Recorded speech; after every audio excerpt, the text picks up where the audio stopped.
Yeah, but Kamala Harris, she attacked Biden on his record on busing and just busing and how what he said about segregationists. So Biden, a few weeks back, now it must have been like maybe a month ago, he Biden has this message of saying that he can unite people. He can work with. He can be a bipartisan president. He can he can create a bipartisan support behind him, saying that he can work with Republicans and Democrats, progressive, moderates, whatever. Which it's all right, but the thing is, it's not the vibe right now.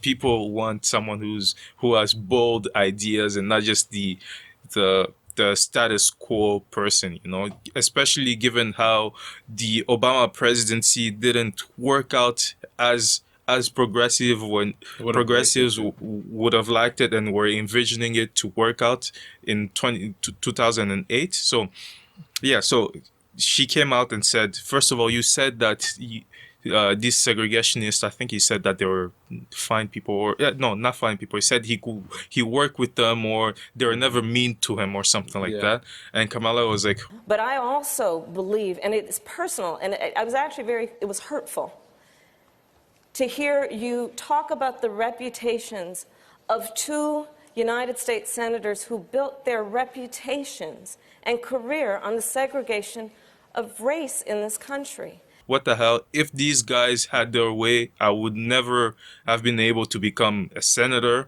let alone stand on this stage, Or she said yesterday in the second round of debate, she said, if these guys had their way around, Cory Booker wouldn't have been here. President Obama wouldn't have been president, and you wouldn't have become vice president, So I don't see why you're actually trying to bring up this record and saying and shed a positive light on your ability to work with segregationists, So that was a good line of attack. The second one was on the busing policy, which Biden, it was just so weird because he didn't have a good response. Vice President Biden, do you agree today that you were wrong to oppose busing in America then? No. Do you agree? I did not oppose busing in America. What I opposed is busing ordered by the Department of Education. That's what I opposed. Well, there was a failure of states to integrate public schools in America. I was part of the second class to integrate Berkeley, California public schools almost 2 decades after Brown v. Board of Education. Because your city council made that decision. It was a local decision. So that's where the federal government must step in. That's why we have the Voting Rights Act and the Civil Rights Act. That's why we need to pass the Equality Act. That was in the first round of debates. He came out and he started going. His response started going, "Oh, I opposed it because I wasn't against busing per se, but I was against forcing states." The federal government forcing state to enforce busing, and that's the worst thing he could have done. And that specific excuse, as in you don't want people to infringe on state rights, is that's just the worst. Yeah, it's been used around throughout history. When you look at these racially, even slavery, racially tense moment, it's always about state infringing upon states' rights. So that's probably the worst thing he could have done. Yeah, that was just the worst response he could have given. He said he was trying to protect state rights, which that's just the worst, because even when people were trying to abolish slavery, the argument on the other side was the federal government is infringing on state rights, therefore we're opposed to abolition, which is just one of the worst thing one of the worst positions that those people could have taken, So yeah, but what was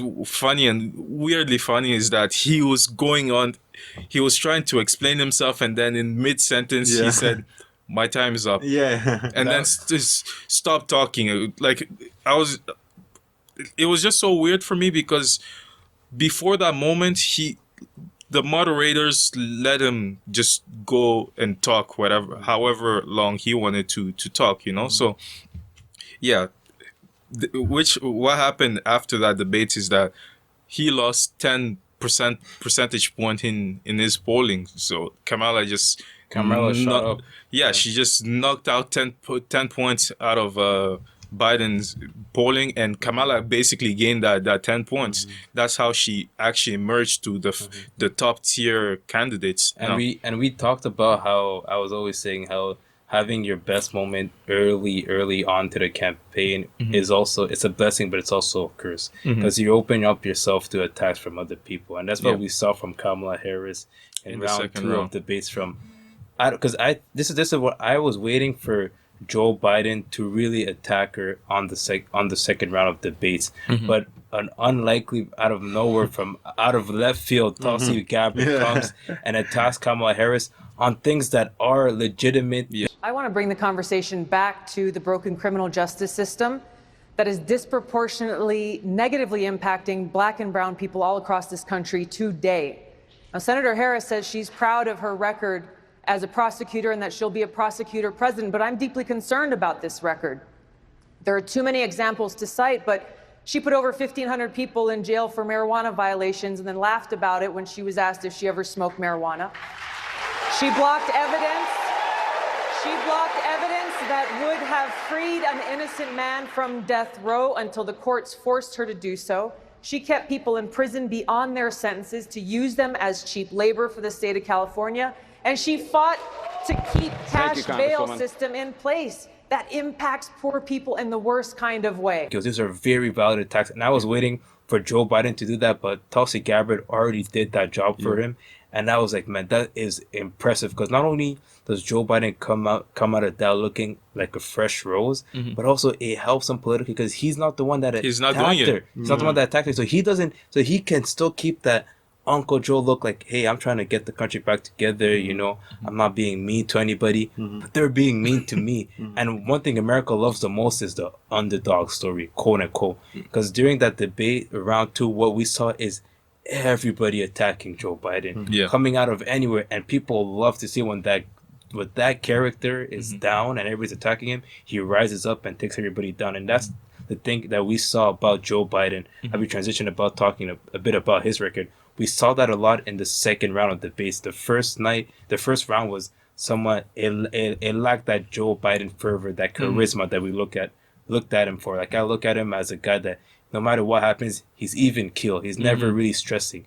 But I saw him stress during those Kamala Harris attacks. The fact that he said my time is up was like something for me that I'm like, this guy does not know. He didn't see this coming at all. Second round, he comes in, relax, very and it was more engaged, way more engaged, and people were attacking him on all sides, and he was the way he was delivering the message was incredible. One of the best exchanges came with Kristen Gillibrand when she attacked him about, you wrote an op-ed back in 1981 about how women leaving the crib is detrimental to the nuclear. But Mr. Vice President, you didn't answer my question. What did you mean when you said, when a woman works outside the home, it's resulting in, quote, the deterioration of family? That we are avoiding, these are quotes, it was the title of the op-ed. And that just causes concern for me, because we know America's women are working. 4 out of 10 moms have to work. They are the primary or sole wage earners. They actually have to put food on the table. 8 out of 10 moms are working today. Most women have to work to provide for their kids. Many women want to be working to provide for their communities and to help people. Let the Vice President either you don't believe it today, or what did you mean when you said it then? In the very beginning, my deceased wife worked, but we had children. My present wife has worked all the way through raising our children. The fact of the matter is, the situation is one that I don't know what's happened. I wrote the Violence Against Women Act, Lilly Ledbetter. I was deeply involved in making sure the equal pay amendments. I was deeply involved in all these things. I came up with the It's On Us proposal to see to it that women were treated more decently on college campuses. You came to Syracuse University with me and said it was wonderful. I'm passionate about the concern, making sure women are treated equally. I don't know what's happened except that you're now running for president. So I understand, Mr. Vice President. That was a huge moment, because we as spectators, we already know politicians are hypocritical. Like they only do what's advantageous to them, right? And we see that with Kamala Harris all the time. She grabs these little moments.